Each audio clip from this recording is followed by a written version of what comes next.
역대상 9장입니다. 1절 1, 2절은 이스라엘, 유다, 이스라엘 구조로 이루어졌습니다.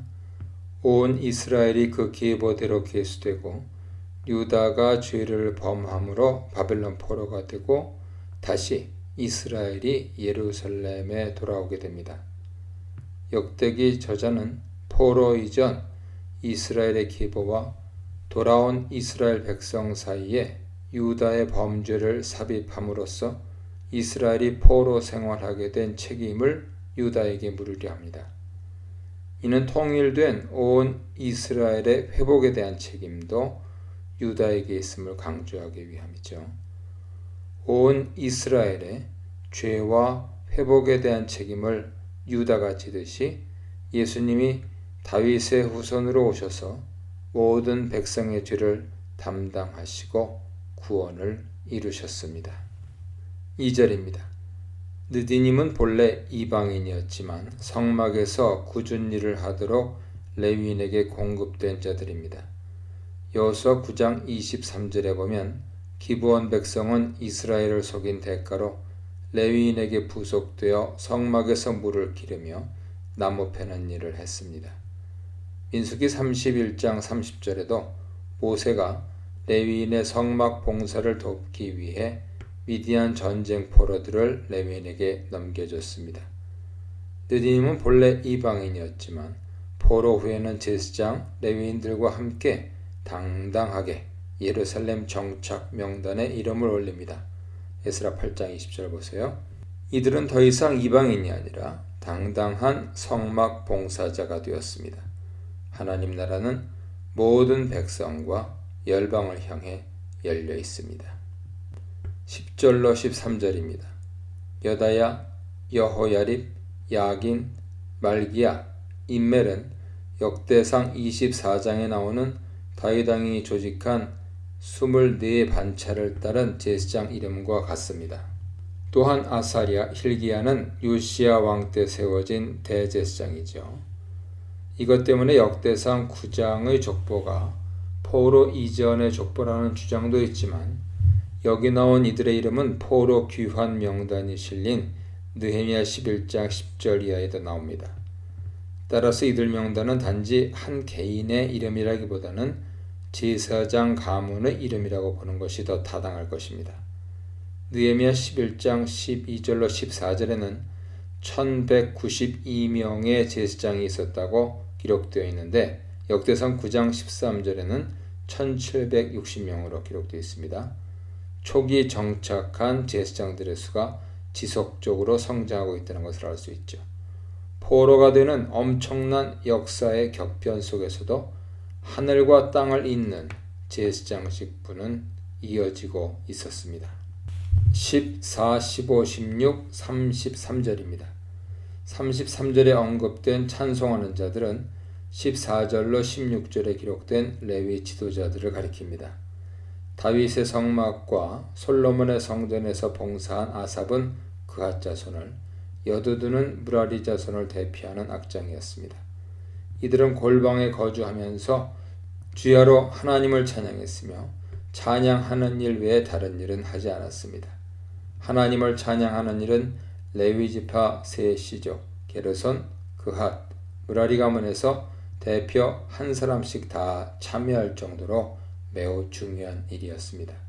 성전 제사의 궁극적인 목적은 하나님을 찬양하는 데 있습니다. 속죄 제사를 통해 정결함을 받은 백성이 하나님을 경배하는 것이 성전 공동체가 지향해야 할 가장 중요한 일이었습니다. 18절입니다. 성전은 모리아산 꼭대기에 지어졌는데 성전 바로 남쪽 뜰 너머에 솔로몬 왕궁이 있었습니다. 그래서 왕이 성전에 들어가려면 성전 동쪽에 있는 왕의 문을 통과해야 했죠. 성전과 왕궁이 서로 연결되어 있다는 것은 하나님 나라의 이중 구조를 보여줍니다. 성전에서는 하나님의 통치를 받으며 왕궁 보좌에서는 하나님이 주신 지혜로 백성을 잘 다스리는 것입니다. 하나님 나라는 주님을 향한 순종과 세상을 향한 통치가 서로 만날 때 아름답습니다.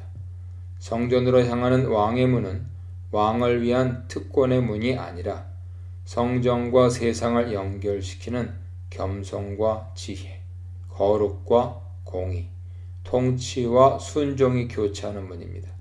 문지기가 왕의 문을 지키는 것은 하나님의 거룩과 의의 통치가 세상에 잘 드러나게 하기 위함입니다. 19절로 27절입니다. 22절에서 성전 문지기 수는 212명으로 기록되어 있습니다. 하지만 26절에 문지기 우두머리 4명이 더 있죠.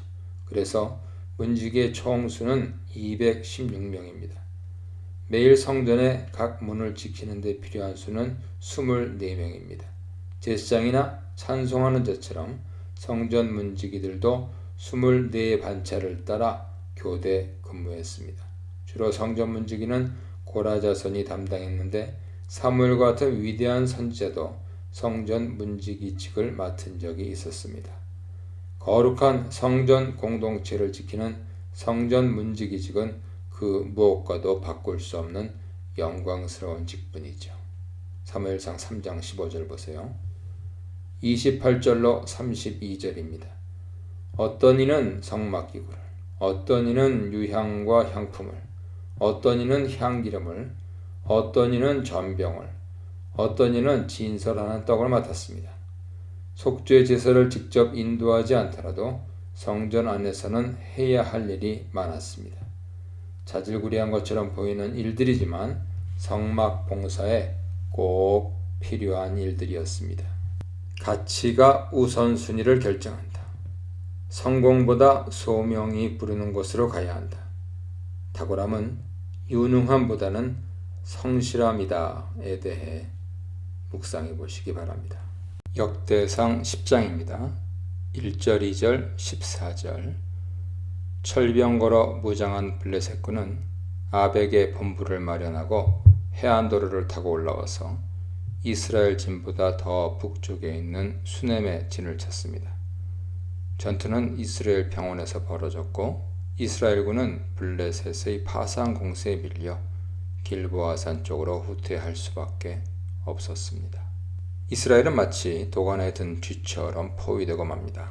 하지만 블레셋의 주요 5개 도시가 팔레스타인 서남쪽 해안에 있고 전투는 이스라엘 북단에서 일어났기에 이스라엘이 블레셋의 보급로만 차단하면 불리한 전쟁만도 아니었습니다.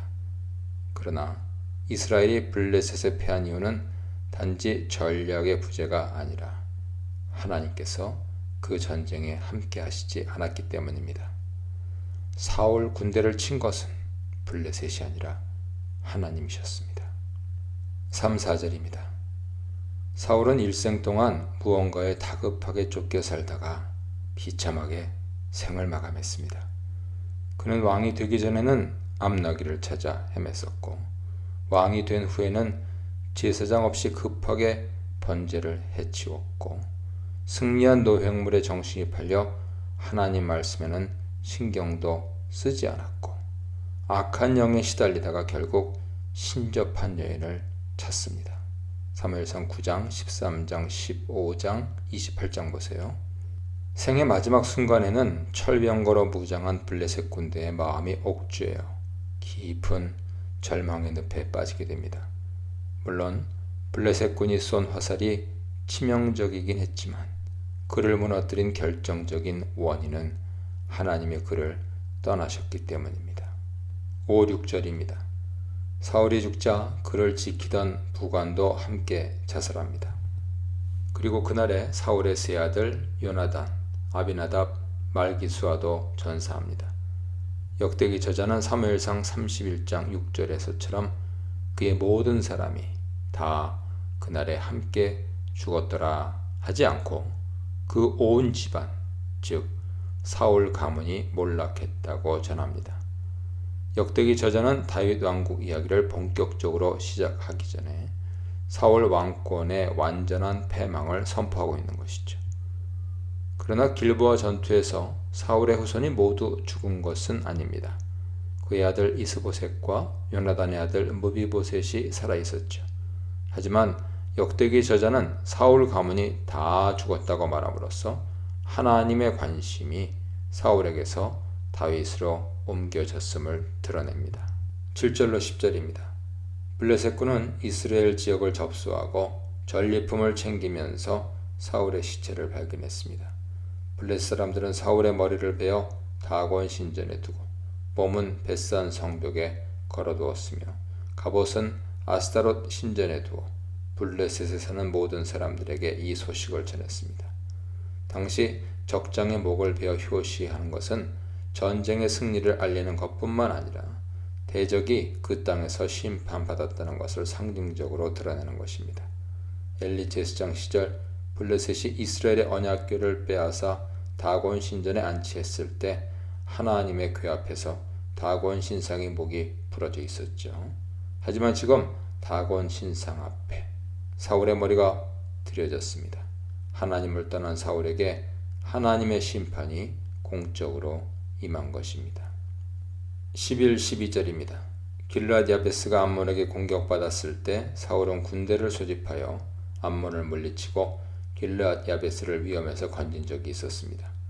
이런 은혜를 기억한 길르앗 야베스 사람들은 밤새 63km나 달려가서 위험을 무릅쓰고 사울의 시신을 찾아옵니다. 그 후 장례를 잘 치러주고 7일간 금식하며 애도했습니다. 다윗은 이런 야베스인들의 충정을 칭찬하고 그들에게 복을 빌어주었습니다. 그러고 나서 사울과 그 자손들의 뼈를 사울 가문의 묘에 이장해 줌으로써 기름 부음 받은 자에 대한 예우를 다합니다. 다윗은 이를 통해 이스라엘을 하나 되게 할 뿐 아니라 사울 왕권이 종식되고 다윗을 통해 새로운 나라가 시작되었음을 세상에 드러냅니다. 13, 14절입니다. 사울이 하나님의 심판을 받게 된 결정적인 이유는 첫째, 사울이 여호와의 말씀을 지키지 않았기 때문이며 둘째, 신접한 자에게 말씀을 구했기 때문이며 셋째, 여호와께 묻지 않았기 때문입니다. 즉, 하나님을 향한 불순종과 영적인 간음과 배역이 심판의 원인이었습니다. 실제로 사울은 율법을 어기고 제사장 없이 번제를 드렸고 아말렉과의 전쟁에서 얻은 전리품을 탐했으며 심지어 전쟁의 승패를 알아보기 위해 신접한 여인을 찾기도 했습니다. 역대기 저자는 사울의 이런 불순종으로 인한 죽음을 보여줌으로써 포로 귀환 자들이 다시 배역의 길로 되돌아갈 것인지 아니면 순종의 길로 돌아올 것인지 도전합니다. 역대상 10장의 초점은 사울의 죽음이 아니라 다윗이 왕권을 이양받은 데 있습니다. 새로운 공동체를 형성한 이스라엘 백성들에게 순종의 길로 나오도록 초청하고 있습니다. 성경 문맹과 기도 부재 현상의 만연. 지도자 영성은 공동체 신앙에 영향을 주고 지도자의 문제는 공동체 위기를 초래함. 개인이든 공동체든 위기 앞에서 신앙의 진위와 경중이 드러남에 대해 묵상해 보시기 바랍니다. 역대상 11장입니다. 1절. 온 이스라엘은 역대기에서 매우 중요한 신학 주제입니다. 예루살렘에 돌아온 거주민, 다윗을 왕으로 세우려는 백성, 예루살렘을 점령할 때 함께한 백성, 다윗과 함께한 용사들, 하나님의 언약궤를 옮긴 백성, 다윗의 마지막 메시지를 받은 이스라엘 백성을 온 이스라엘로 부릅니다. 역대기 저자는 의도적으로 온 이스라엘이라고 말함으로써 포로에서 돌아온 백성들이 하나님 안에서 통일된 하나의 공동체가 되어야 함을 강조합니다. 뼈와 살, 에첸바사르는 처음 나온 곳이 창세기 2장 23절이죠. 아담은 하와를 보고 첫눈에 당신은 내 뼈 중에 뼈요, 살 중에 살이라고 합니다. 아담이 하와를 자신의 몸으로 생각했듯이 이스라엘 공동체는 독특한 지체의식을 갖고 있습니다. 이스라엘 지파 대표들은 이런 지체의식과 율법을 바탕으로 다윗은 왕이 될 만한 자격이 있다고 말합니다. 이것은 이스라엘 백성이 다윗을 왕으로 인정하는 것일 뿐 아니라 이전에 적대적인 관계를 청산하고 다윗에게 충성하겠다는 의지를 드러낸 것입니다. 1~4절입니다. 헤브론은 아브라함, 이삭, 리브가, 레아, 야곱이 장사된 약속의 땅으로 다윗은 거기서 기름 부음을 받았습니다. 그런데 다윗은 통일왕국을 시작하자마자 수도를 예루살렘으로 옮깁니다. 예루살렘이 군사적, 정치적으로 매우 중요하기도 했지만 성경 전체를 볼 때 또 다른 구속사적인 의미가 있기 때문입니다. 살렘왕 멜기세덱이 예루살렘에서 아브라함을 축복하고 시편 기자는 예루살렘에서 멜기세덱의 반차를 좇은 제사장 메시아가 나올 거라고 예언합니다. 이 예언대로 멜기세덱의 반차를 좇은 예수님은 예루살렘에 평화의 왕으로 오셔서 하나님 나라를 이루셨습니다. 2절입니다. 다윗은 사울왕 때 이미 지도자로 세움받았으나 왕이 되기 위해 최소 20년 이상을 기다려야 했습니다. 그 시간을 통해 다윗은 겸손하고 유능한 지도자로 거듭났습니다. 야곱이 유다에게 베푼 축복이 성취된 것이죠. 기름 부음 받은 시점과 왕으로 세움받은 시점 사이에는 엄청난 고난의 시간이 존재합니다.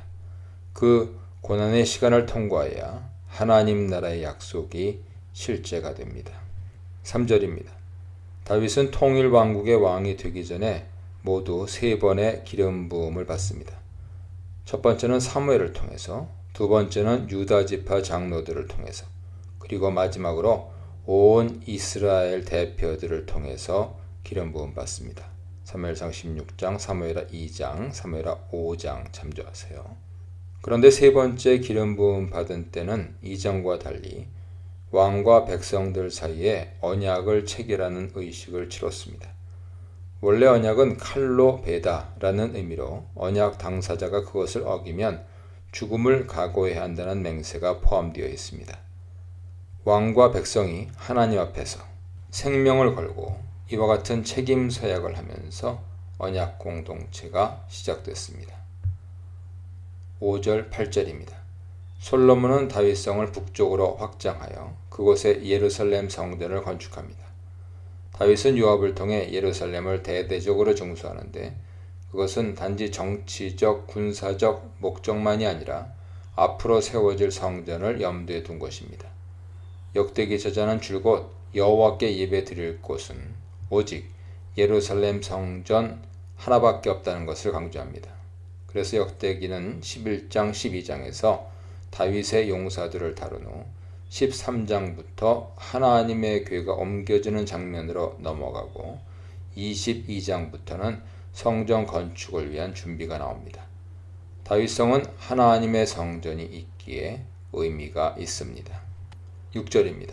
요압은 다윗의 군대 장관으로서 나라에 큰 공을 세운 사람이지만 사적인 욕심과 불필요한 경쟁심, 독단적인 결정, 조급한 야망으로 결국 인생을 그르쳤습니다.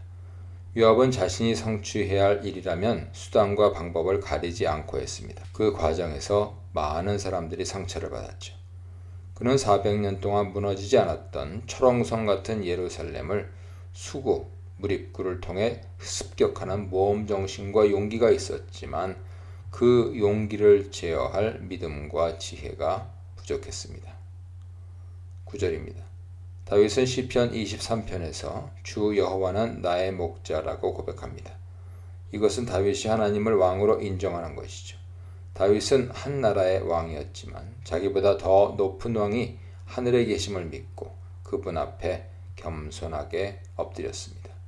다윗이 하나님 마음에 합했던 이유가 바로 여기에 있습니다.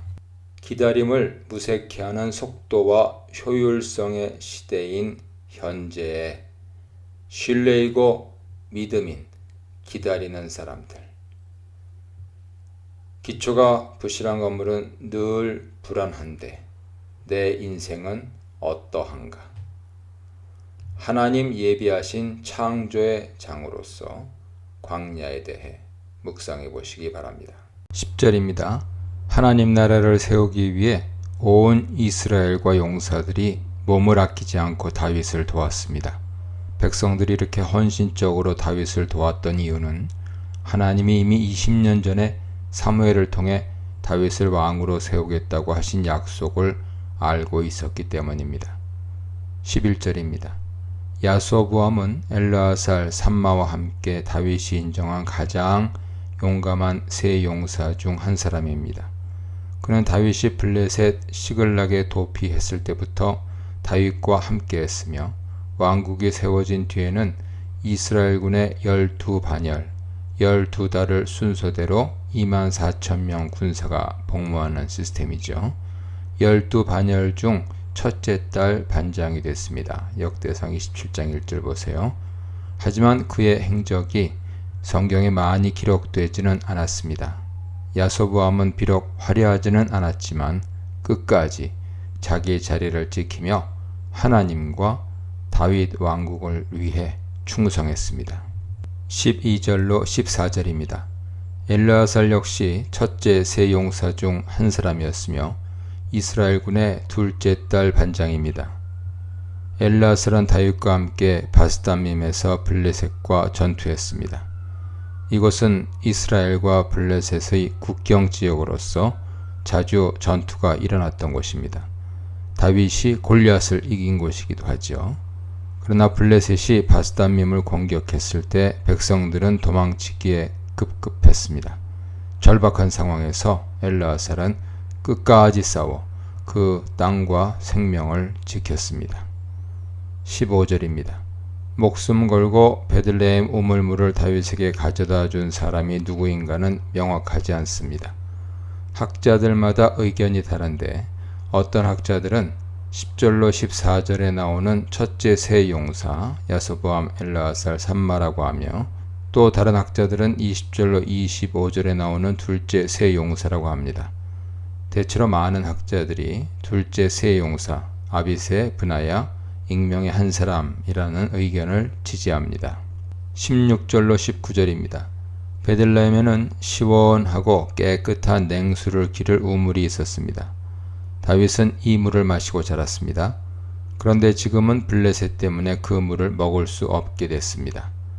이를 한탄하고 있을 때 다윗의 세 용사가 목숨을 걸고 적진에 들어가 물을 길어옵니다. 다윗은 그 물을 받아 들고서는 차마 마시지 못하고 마치 전제처럼 하나님께 부어드립니다. 이 물은 마치 용사들의 생명과 같았기 때문이죠. 다윗은 용사들의 충성과 생명을 취할 만한 자격이 없다고 생각했던 것입니다. 다윗에게는 하나님을 향한 겸손한 믿음이 있었으며 사람을 향한 따뜻한 사랑이 있었습니다. 22절로 25절입니다. 브나야가 모압 사람 아리엘의 아들들을 죽이고 애굽의 거인을 죽이는 장면 사이에 함정에 빠진 사자를 죽이는 에피소드가 삽입됐습니다. 당시 용사들에게 사자 사냥은 그들의 유형을 드러내는 한 방편이기도 했습니다. 재미있는 것은 아리엘, 하나님의 사자의 아들들을 죽이기 전에 진짜 사자를 죽였다는 점이죠. 아무리 사자, 아리엘 같은 대적이라 할지라도 하나님의 사람을 이길 수 없습니다. 26절로 40절입니다. 요압의 아우 아사엘은 아브넬에게 죽임을 당하지만 용사로 기억됩니다. 요압의 아우 아비새도 용사로 기록됩니다. 28, 29, 30절에 사뭇, 이라, 십부게, 마하레, 헬렛은 각 달의 반장들로서 첫째 세 용사 삼마의 형제 요나단도 명단에 들어있습니다. 하지만 꼭 들어있을 것 같았던 요압의 이름은 빠졌습니다. 역대기 저자는 용감하더라도 하나님의 뜻을 거스리는 자는 공동체를 세우기에 적합하지 않다는 메시지를 던집니다. 41절입니다. 역대기 저자는 우리의 아내 밧세바에 대한 이야기를 의도적으로 생략합니다. 역대기 저자는 왕국의 이상에 초점을 맞추고 싶었기 때문이죠. 다윗은 밧세바를 범하고 그것을 무마하기 위해 전장에 있던 남편 우리아를 불러들입니다. 하지만 충성스러운 우리아는 전쟁 중이라며 아내를 취하지 않고 결국 최전방에 내몰려 전사하고 맙니다. 비록 다윗의 범죄로 희생당했지만 그는 죽는 순간까지 충성을 다했습니다.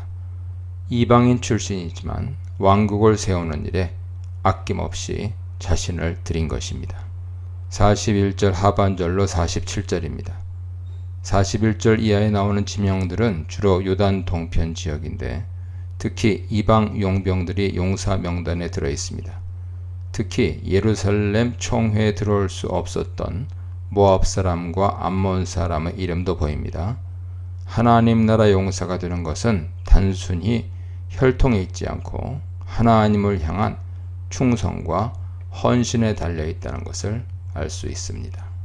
우리 앞에 있는 두 길, 말씀에 온전히 순종하며 하나님 앞에서 살 것인지 아니면 말씀을 떠나 자만과 패역을 고집할 것인지, 나의 왕이신 예수님의 요구에 새 용사처럼 민감하게 그리고 적극적으로 반응하는지, 혼자서는 싸울 수도 다스릴 수도 없음에 대해 묵상해 보시기 바랍니다. 역대상 12장입니다. 1절 다윗이 사울왕으로 인해 도피하는 동안에 용사들이 날마다 다윗 진영에 가담했습니다. 하나님께서 은혜로 다윗에게 돕는 사람들을 붙여주셨기 때문이죠. 용사들은 하나님의 뜻을 따라 다윗을 택하고 하나님의 편에 섰습니다. 이것이 용사들의 첫째 특징입니다. 생의 중요한 순간에 어느 편에 설 것인가 하는 문제는 자신과 공동체의 미래에 커다란 영향을 미칩니다. 용사들이 다윗을 위해 싸운 일이 도움, 아자르란 말로 요약됩니다. 이것은 용사들의 둘째 특징이죠. 특히 18절은 용사들의 도움을 하나님의 도우심과 연결시킵니다. 용사들은 하나님이 다윗을 도우시려고 보낸 사람들이었습니다. 사람을 통해 일하시기를 기뻐하시는 하나님이 자신의 종을 돕는 방법은 돕는 자를 붙여주시는 것입니다. 2절입니다. 용사들의 셋째 특징은 이들이 모두 싸움에 능한 자들이라는 점입니다. 물매와 활을 능숙하게 사용하고 방패와 창을 잘 쓸 뿐만 아니라 사자 같고 사슴 같은 사람들입니다. 그들은 하나님이 주신 재능으로 다윗의 나라를 세우는 일에 전적으로 헌신했습니다.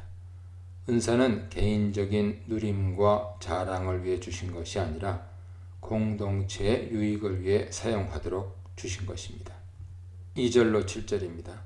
다윗의 용사들 명단에 베냐민 출신들이 첫 번째로 기록되었습니다.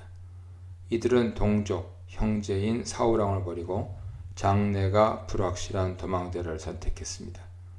이들이 이런 결단을 한 것은 하나님 나라가 혈과 육에 속한 것이 아니라 하나님의 백성이 가장 먼저 구해야 할 핵심 가치임을 알았기 때문입니다. 8절로 15절입니다. 갓지파 용사들도 여단강을 건너 광야 요새에 도피 중인 다윗에게 합류했습니다. 그들의 조직이 보여주는 대로 그들은 전투력과 지도력이 뛰어난 사람들이었습니다. 요단 동편에서 갓지파 용사들이 합류한 일은 온 이스라엘이 다윗을 지지하고 있음을 말해줍니다. 16절입니다. 사울의 베냐민 지파와 다윗의 유다 지파가 함께 다윗에게 나온 것은 다윗이 즉위 후 베냐민 지역에 있는 여부스인의 시온성을 정복한 일과 연관해 생각할 수 있습니다. 역대기는 이런 역사적인 배경을 바탕으로 베냐민 지파와 유다 지파를 사실상 하나로 취급합니다. 지파는 다르나 이스라엘은 하나요, 왕도 하나라는 언약적인 사실을 보여줍니다. 17절입니다. 베냐민과 유다 지파가 다윗에게 나올 때 다윗이 맹세 형식을 사용하여 진위를 묻자 아마사가 대표로 나서서 충성을 맹세했습니다. 다윗이 이렇게 한 것은 베냐민 지파는 사울의 지파요, 유다는 비록 다윗의 지파이지만 배신의 전력을 가진 사람들이었기 때문입니다. 하나님 나라의 일을 맡을 자에게는 먼저 충성, 언약적인 사랑이 점검되어야 합니다. 18절입니다. 아마세는 다윗의 충성 요구에 성령으로 답합니다. 결코 임기응변적인 재치나 치밀한 계산에서가 아니라 성령의 감화를 받아서 한 말입니다. 여기서 역대기는 성령이 하나님의 사람에게 임할 때 하나님의 뜻을 대변한다는 점을 강조하고 있습니다. 성령 충만한 아마스의 말은 선지자의 예언과 같아서 다윗이 하나님이 택하신 자임을 권위 있게 확증합니다. 19절로 21절입니다. 다윗이 부득이 블레셋 왕에게 의지하여 시글락에 있을 때 다윗에게 합류한 므낫세 지파 용사들이 사울 왕을 치려는 계획에서 배제된 적이 있었습니다. 이는 다윗이 자기 백성을 공격하지 않도록 배려하신 하나님의 섭리였죠. 반면 시글락에 있는 다윗에게 합류한 므낫세 지파 용사들은 다윗을 도와 도둑들을 물리치는데 이는 다윗이 도망 중에도 나라를 지키는 왕의 임무를 수행하고 있음을 보여줍니다. 22절입니다. 다윗의 용사들은 사울 진영에서 탈영한 병사가 아니라 하나님이 보내신 사람들, 즉 하나님의 군대였습니다. 이 관점은 다윗의 이스라엘을 하나님 나라로 보는 역대기 사관이죠. 하나님 나라가 다윗의 군대를 통해 실현되어 간다는 사실이 명확해집니다. 지상의 교회는 전투하는 교회라는 관점에서 볼 때 모든 성도는 하나님의 군대입니다. 우연 너머의 섭리를 바라보는 영적인 안목, 믿음, 믿을 수 있는 상황이나 명분이 없는 순종, 앞뒤 안 가리는 열정이 아니라 때를 기다리는 마음과 철저한 준비, 용기 있는 실천력, 동료들과의 아름다운 협력에 대해 묵상해 보시기 바랍니다. 23절입니다. 군대 지휘관들은 다윗을 왕으로 삼아야 할 가장 확실한 명분과 근거를 가지고 있었습니다. 곧 다윗을 택하시고 그를 왕으로 삼으시겠다는 하나님의 약속이죠. 이 약속은 온 이스라엘의 지지와 용사들의 순종을 통해 성취되었습니다. 이는 당시 귀환 공동체에게 여호와의 말씀에 순종함으로 하나님의 나라를 세워야 할 것을 암시적으로 교훈합니다. 이처럼 하나님의 약속은 적극적인 참여와 순종을 요구합니다. 하나님 나라의 일은 하나님 말씀에 대한 순종을 통해 이루어지기 때문이죠. 변화하는 세상에 대처하는 가장 좋은 방법은 영원히 변치 않는 여호와의 말씀을 믿고 그 말씀 위에 인생을 세우는 것입니다. 사울의 편에서 볼 때 다윗을 왕으로 옹립하는 일은 반역에 해당되나 하나님 편에서 볼 때는 마땅히 해야 할 충성입니다. 사울의 나라를 다윗에게 돌리는 것은 인간적인 권력 투쟁이 아니라 여호와의 말씀을 따르는 것입니다. 즉 하나님의 백성은 하나님의 약속대로 다윗의 통치를 받아야 합니다. 다윗이 왕이 되는 것은 사울 왕위를 부당하게 빼앗는 것이 아니라 부당한 정권을 정당한 주인에게 돌려주는 것과 같습니다. 다윗 왕권이 하나님의 뜻이기에 사울이 오히려 하나님의 통치를 거역하고 하나님의 주권을 빼앗은 것입니다. 하나님은 왕을 세우기도 하시고 폐하기도 하십니다. 하나님 나라가 세상에 임할 때 세상 질서는 전복되기 마련입니다. 24절로 37절입니다. 다윗을 지지하는 군사 지도자들의 지파별 명단에는 전통적인 12지파 외에 레위지파가 추가로 기록됩니다. 이는 온 지파가 빠짐없이 참여하였다는 사실 말고도 역대기 저자가 예배를 강조하고 있다는 것을 말합니다. 지파 가운데 가장 많은 용사를 보낸 지파는 뜻밖에도 지리적으로 멀리 떨어진 북쪽 지파들과 요단 동편 지파들이었습니다. 이렇게 다윗의 왕권은 유다와 베냐민뿐만 아니라 온 이스라엘의 모든 지파에서 지지를 받고 있었습니다. 충성스러운 지파들의 참여는 온 이스라엘의 하나됨을 구체적으로 보여주고 다윗이 온 이스라엘의 왕인 사실을 확증합니다. 32절입니다. 문맥적으로 시세를 한다는 것은 정세에 발달한 뜻이 아니라 하나님 백성이 시대 상황에서 마땅히 행해야 할 바를 안다는 뜻입니다. 당시 당면한 하나님의 뜻은 다윗을 왕으로 삼아 하나님의 나라를 세우는 일이었습니다. 성도는 마땅히 구속 역사의 흐름에서 시대의 의미와 사명을 분별하고 주의 일에 힘써야 합니다. 악한 때일수록 주의 뜻을 분별하고 시간을 무의미하게 허비하지 않는 지혜가 필요합니다. 33절입니다. 전쟁 중에 군인이 두 마음을 품는 것은 마음속의 대적을 용납하는 불충이기 때문에 패배와 멸망으로 인도하는 지름길입니다. 군인의 최대 덕목은 나뉘지 않는 충성심이죠. 하나님 나라의 군인들도 예외가 아닙니다. 옛 주인 사울에 대한 미련을 버리고 새 주인 다윗을 모신 자가 마땅히 가져야 할 마음의 자세입니다. 크고 첫째 되는 계명도 마음과 목숨과 뜻과 힘을 다하여 오직 주 너의 하나님을 사랑하라 요청합니다. 예수님도 제자들에게 하나님과 재물을 겸하여 섬길 수 없다고 가르치셨습니다. 38절로 40절입니다. 역대기에 기록된 다윗과 솔로몬의 역사적 묘사는 메시아 대망사상의 영향을 받은 것으로 알려져 있습니다. 이런 관점에서 다윗이 베푼 즉위식 축하잔치는 장차 메시아가 베푸실 잔치를 생각하게 하죠. 이미 이사야 54, 55장에 본격적으로 나타난 메시아 잔치 주제는 중간기의 주요 개념이었을 뿐만 아니라 신약에서도 자주 나타납니다. 구약의 언약 식사가 새 언약의 빵과 포도주로, 나아가 종말에 베풀어질 어린 양의 잔치로 이어집니다. 그리스도인들에게 예수님은 구세주가 되실 뿐만 아니라 주님이 되시기에 우리는 주님이 하늘 보좌에 앉아 다스리시는 것을 즐거워하고 다시 오셔서 만물을 온전히 발 아래 두실 날을 기쁨으로 고대해야 합니다. 어떤 의미에서 그리스도인의 삶과 사역은 매일 잔치여야 합니다. 빌립보 4장 4절 보세요. 이스라엘의 남은 자는 대관식 잔치에 참여하지 않은 사람들을 가리킵니다. 즉위식에 참석하지 못한 사람도 참여한 사람과 똑같이 다윗을 왕으로 모시는 기쁨에 전심으로 동참해야 합니다. 하나님이 베푸시는 천국 잔치의 기쁨을 누리는 방법은 차별 없이 베푸시는 초대를 받고 믿음으로 잔치에 참여하는 길뿐입니다. 유사 그리스도인을 양산하는 피상적인 회개. 나는 사울인가 다윗인가?